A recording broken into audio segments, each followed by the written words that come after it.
Today we are going to learn about habitat and adaptation. So what do you mean by habitat? Habitat का क्या मतलब होता है? मतलब कोई एरिया में रहना. Very good. जहाँ पर हम रहते हैं, राइट, वो हमारा हैबिटेट हुआ. And adaptation. What do you mean by adaptation? जहाँ रहते नहीं है वहाँ रहते. एडेप्टेशन का मतलब देखो, अभी मान लो आप घर पे हो और कोई मेहमान के नहीं आया तुम्हारे घर पे, राइट, मम्मी डैडी जैसे. तो आप घर जाते हो तो कैसे घर जाते हो? बैग एक जगह फेंकोगे, जूते एक जगह फेंकोगे, सॉक्स एक जगह, राइट, और सोफ़ा पे बैठ के ज़ोर से चिल्लाओगे, मम्मी खाना दो, भूख लगी है ना.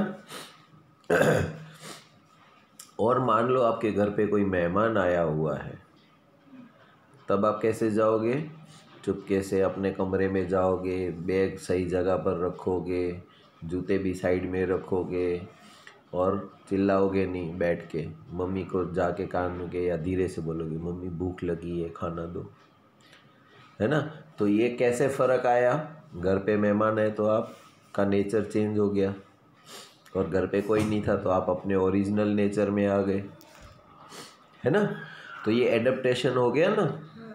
तो उसी तरह हम लोग जहाँ पर रहते हैं तो आजू बाजू का वातावरण जो होता है उसके हिसाब से हम अपने आप को ढाल लेते हैं, है ना. उसको हम बोलते हैं adaptation, right.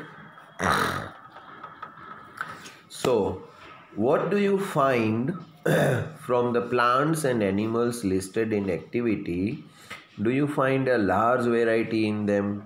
Look at what you have entered in the column for the desert and the column for the sea. तो यहाँ पर आगे एक एक्टिविटी थी जिसमें अलग अलग कॉलम भरे थे. तो जहाँ पर डेजर्ट वाला एरिया है वहाँ पर हमको प्लांट्स कैसे मिले, फिर जहाँ पर समुंदर किनारा है, बीच है ना, तो वहाँ पर पेड़ कैसे उगेंगे, कैसे मिलेंगे, उसके बारे में हमने डिटेल भरी थी. अभी आपको देखो, नारियल का पेड़ है वो जनरली कहाँ पर उगता है? बीच के वहाँ पर, है ना. और मज़े की बात क्या है कि बीच यानी कि समुंदर का पानी कैसा होता है?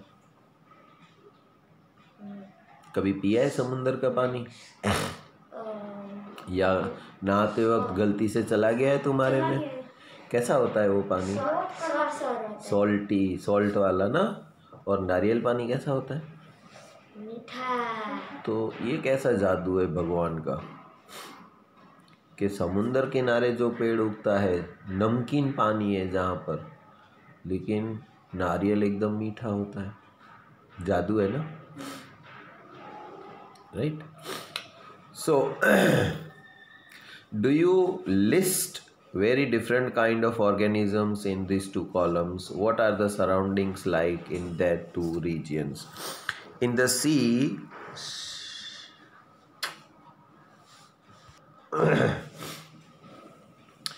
so in the sea, plants and animals are surrounded by saline salty water. Most of them use the air dissolved in the water.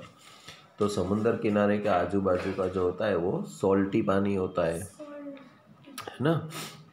There is very little water available in the desert. जबकि हम रेगिस्तान, है ना, जहाँ desert वहाँ जाते हैं वहाँ पर हमें बहुत ही कम पानी मिलता है, और समुंदर पे तो इतना सारा पानी होता है. सर पर दिखता तो ज़्यादा है. क्या पानी दिखता ज़्यादा है रेगिस्तान में? हाँ, वो हमारी नज़र का धोखा होता है, वो हकीकत में पानी नहीं होता है. वो क्या होता है, सूरज की रोशनी जब नीचे पड़ती है ना रेत के ऊपर, है ना, और वो रिफ्लेक्ट होती है, तो जब रिफ्लेक्ट होती है ना तो हमको पानी जैसी लगती है दूर से. लेकिन वहाँ पानी होता ही नहीं है. आप वहाँ जाके देखोगे तो तुमको पानी थोड़ा और आगे दिखेगा, लेकिन वो पानी नहीं होता, लाइट होती है.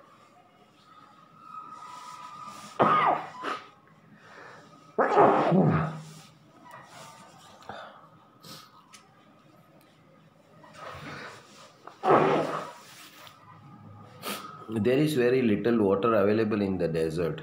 It is very hot in the daytime and very cold at night in the desert.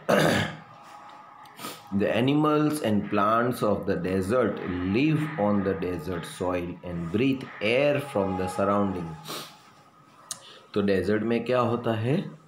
It is very hot in the day time, रात में एकदम और दिन में एकदम गर्मी लगती है, और रात में ठंड पड़ती है डेजर्ट में, and very cold at the night. The sea and the desert are very different surroundings, and we find very different kind of plants and animals in these two regions, isn't it? Let us look at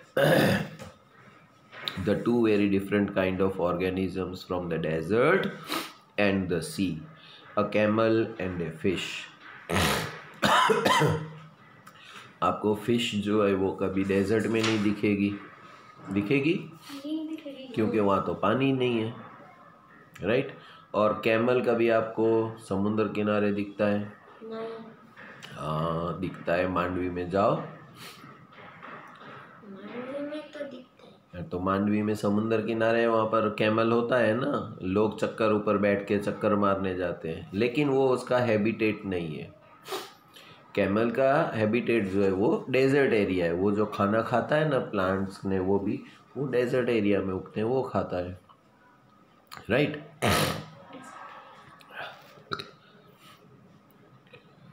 The body structure of camel helps it to survive in the desert conditions, and camels have long legs which help to keep their bodies away from the heat of the sand.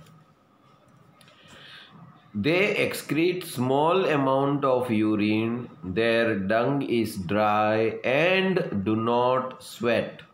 Since camels lose little water from their bodies, they can live for many days without water. अभी camel की body जो है वो भगवान ने, देखो ship fish जो होती है उसके पैर तुमने देखे हैं कभी? तो वो तो पानी में ही रहती है पूरी, है ना? और कैमल जो है उसकी टांगें लंबी होती है. क्यों? क्योंकि उसकी बॉडी जो है वो ज़मीन की लेवल से थोड़ी ऊपर रहेगी तो उसको गर्मी नहीं लगेगी. उसको गर्मी नहीं लगेगी तो उसकी बॉडी में से पानी नहीं निकल जाएगा पसीने में से, है ना? और वो बहुत दिनों तक बगैर पानी के भी रह सकता है, कैमल जो होता है ना. सर उसके छाती में वो पानी क्यों होता है ना? हाँ, उसको एक एक्स्ट्रा बैग होती है, वो जब पानी मिलता है ना तो वो सारा पानी भर लेता है अंदर, फिर जब प्यास लगती है तब वो धीरे धीरे उसमें से यूज़ कर लेता है. Let us look at different kinds of fish. Some of these are shown in figure 9.3. And there are so many kinds of fish, but do you see that they all have something common about their shape? All the ones shown here have the streamlined shape that was discussed in chapter number 8. This shape helps them move inside the water. Fish have slippery scales on their bodies.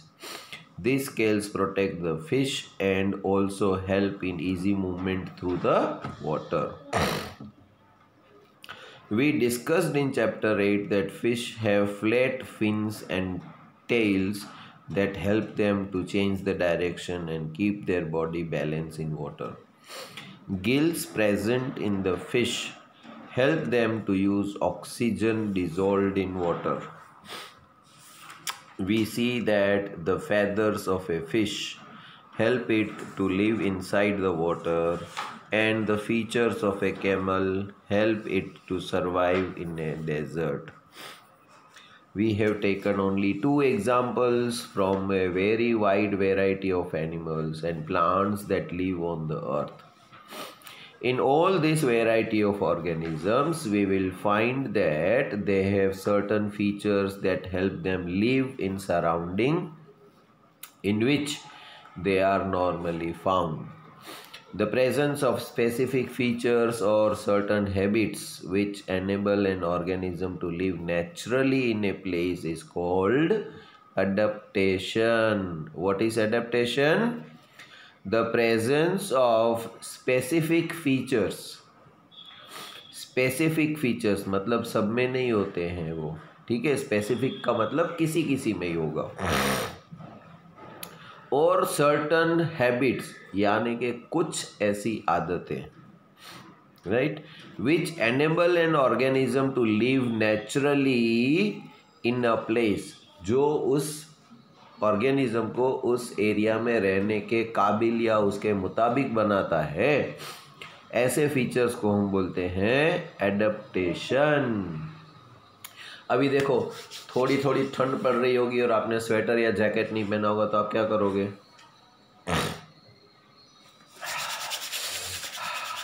ऐसे करते हो ना, right? और मान लो यहाँ पर आपको गर्मी लग रही है और पंखा चालू नहीं है, तो आप क्या करोगे? ऐसे करोगे ना।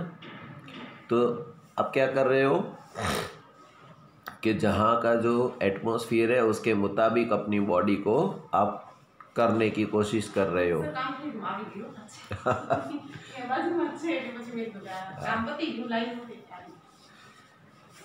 Right, so this kind of habitats या certain features that is known as adaptation. आया समझ में एडेप्टेशन क्या होता है?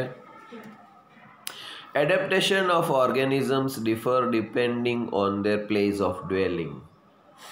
जहाँ पर हम रहते हैं तो एडेप्टेशन उसके मुताबिक होना चाहिए। अभी देखो फिश जो है उसकी बॉडी पानी में रहना है फिश को, तो है ना, तो उसके पास गिल्स होते हैं और फिन्स होती है जिसकी मदद से वो पानी में ऐसे ऐसे मुड़ सकती है, क्योंकि उसके पैर तो है नहीं तो चलेगी कैसे पानी में, राइट? और अगर वो ज़मीन पे आ गई तो क्या वो चल पाएगी? क्योंकि उसके गिल्स थे तो गिल्स के हिसाब से वो चलेगी। गिल्स तो उसको पानी में ही काम आते हैं, बाहर काम नहीं आएंगे चलने में, राइट? कैमल जो है वो डेजर्ट में अच्छे से रह सकता है, बाकी दूसरा कोई जानवर वहाँ जाएगा डेजर्ट में तो हैरान परेशान हो जाएगा, है ना? पानी चाहिए इसलिए। हाँ, तो इसके हिसाब से जहाँ पर भी हम जाते हैं, राइट? अभी देखो दूसरी एक बात बताऊं कि आप अपने मामा के घर गए, है ना, तो मामा के घर आप लोग मज़े से रह सकते हो, खा पी सकते हो, जो चाहिए वो कर सकते हो, कोई डर का टेंशन की बात नहीं है, राइट? लेकिन अगर आपके पापा कहीं बाहर गए या मम्मी कहीं गए और बोलते हैं कि चलो मैं तुम्हें थोड़ी देर कोई आंटी के घर या अंकल के घर छोड़ देता हूँ, तो वहाँ पर आप कैसे बिहेव करोगे? चेंज आ जाएगा ना बिहेवियर में तुम्हारे, क्योंकि मामा के घर तो मस्ती में भी कर सकते, कोई कुछ डांटने वाला नहीं है, राइट? और दूसरे किसी अंकल के घर छोड़ दिया तो अंकल सामने से भी खाना देंगे तो बोलेंगे नहीं चाहिए नहीं चाहिए, है ना? तो ये हमारे व्यवहार में चेंज आ जाता है। तो हम लोग जहाँ पर होते हैं उसके हिसाब से हम अपने आप को ढाल लेते हैं, that is known as adaptation. The place where organism live is called habitat. जहाँ पर जो ऑर्गेनिज्म रहता है उसको हम बोलते हैं उसका habitat. Habitat means dwelling place at home, जहाँ पर हम रहते हैं उसको हम बोलते हैं habitat. The habitat provides food, water, air, shelter and other needs to the organisms. तो हम लोग हमेशा हमारा घर कहाँ बनाएंगे? जहाँ पर अच्छी हवा आती हो, जहाँ अच्छा पानी मिलता हो, है ना? ऐसी जगह पर घर बनाएंगे ना, कि ऐसी जगह बनाएंगे जहाँ गंदा पानी बहता है, पूरा दिन बदबू आती रहती है, तो वहाँ पर हम नहीं रह सकेंगे, है ना? तो habitat provides us with food, water, air, shelter and other needs. Several kinds of plants and animals live in the same habitat. तो हम लोग जहाँ पर रहते हैं तो उसके साथ साथ दूसरे जानवर और दूसरे पेड़ पौधे भी रहते हैं हमारे आजू बाजू में। The plants and animals that live on the land are said to live in a terrestrial habitat. तो जो ज़मीन के ऊपर हमें दिखते हैं पेड़ पौधे या जानवर, उसको हम बोलते हैं टेरेस्ट्रियल। क्या बोलते हैं? टेरेस्ट्रियल। और जहाँ बीच पर दिखता है? Some examples of terrestrial habitats are forest, grassland, desert, coastal and mountain region. तो ज़मीन के ऊपर के जो टेरेस्ट्रियल हैं उसमें भी अलग अलग किस्म के हैं हैबिटेट। कौन कौन से हैं? फॉरेस्ट, जंगल, ग्रासलैंड जहाँ पर बहुत बड़े पेड़ नहीं है, सिर्फ घास ही उगा रहता है तो वो ग्रासलैंड है। फिर डेजर्ट है जहाँ पर एक भी पेड़ पौधा नहीं है। फिर कोस्टल रीजन, समुंदर किनारे का रीजन। फिर पहाड़ जो है वो भी तो ज़मीन के ऊपर ही है ना। So this all are comes under terrestrial habitat. On the other hand the habitats of plants and animals that live in water are called aquatic habitats. तो जो पानी में रहते हैं, देखो समुद्र के अंदर भी है ना कुछ पेड़ पौधे उगे होंगे, कुछ जानवर अंदर रहते होंगे पानी के अंदर, बिल्कुल वो कभी बाहर भी नहीं आते पानी के। तो ऐसे पेड़ पौधे और जानवर को हम बोलते हैं एक्वेटिक हैबिटेट। तो पानी कहाँ कहाँ होता है? लेक्स में होता है, रिवर में होता है, ओशन में होता है, समुंदर में होता है। Are some of the examples of aquatic habitats. There are large variations among terrestrial habitats like forest, grassland, desert, coastal and mountain regions located in different parts of the world. तो अलग अलग जगह पर बहुत सारी वेराइटी के अलग अलग हैबिटेट्स हैं। ठीक है, आज यहाँ पर स्टॉप करते हैं, कल आगे बढ़ेंगे। तब तक के लिए good bye and take care.